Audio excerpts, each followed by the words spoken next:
ஸ்ரீலங்கா ஜனாதிபதி மைத்ரிபால சிறிசேன முன்னாள் பாதுகாப்பு செயலாளர் கோட்டாபய ராஜபக்ஷ ஆகியோரை கொலை செய்வதற்கு சதித்திட்டம் ஒன்று முன்னெடுக்கப்பட்டுள்ளதாக ஊழல் ஒழிப்பு பிரிவின் நடவடிக்கை பிரிவு பணிப்பாளர் நாமல் குமாரவினால் அண்மையில் தகவல் வெளியிடப்பட்டது. கடந்த வருடம் செப்டம்பர் மாதம் 12ஆம் தேதி ஊழல் எதிர்ப்பு படையணியின் பணிப்பாளர் நாமல் குமார கண்டி பிரதேசத்தில் நடத்திய ஊடகவியலாளர் சந்திப்பில் இந்த குற்றச்சாட்டை முன்வைத்திருந்தார். இந்த குற்றச்சாட்டு தொடர்பில் விசாரணைகளை முன்னெடுக்குமாறு ஜனாதிபதி செயலகத்தால் போலீஸ் மாதிபர் பூஜித் ஜெயசுந்தரவிடம் கோரிக்கை முன்வைக்கப்பட்டிருந்தது. அதற்கமைய விசாரணைகளை முன்னெடுத்த குற்றப்புலனாய்வு திணைக்களம் முன்னாள் பாதுகாப்பு செயலாளர் கோட்டாபய ராஜபக்ஷவிடம் வாக்குமூலம் பெற்றுக் கொண்டிருந்தது. அத்துடன் ஸ்ரீலங்காவின் பயங்கரவாத விசாரணை பிரிவின் முன்னாள் பிரதி போலீஸ் மாதிபர் நாலக்கடி சில்வாவிடம் குற்றப்புலனாய்வு பிரிவினர் விசாரணைகளை முன்னெடுத்ததுடன் அவரை கைது செய்துள்ளனர்.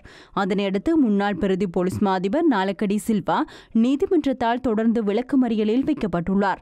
இந்த நிலையில் தேசிய சுதந்திர முன்னணியின் தலைவரும் நாடாளுமன்ற உறுப்பினருமான விமல் வீரவன்ச குற்றப்புலனாய்வு திணைக்களத்தில் நேற்று முன்னிலையாகியிருந்தார்.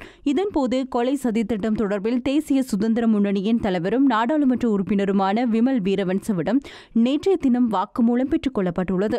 இதனையடுத்து தேசிய சுதந்திர முன்னணியின் ஊடக பேச்சாளர் முகமது முசமில் குற்றப்புலனாய்வு திணைக்களத்தில் இன்று முன்னிலையாகியுள்ளார்.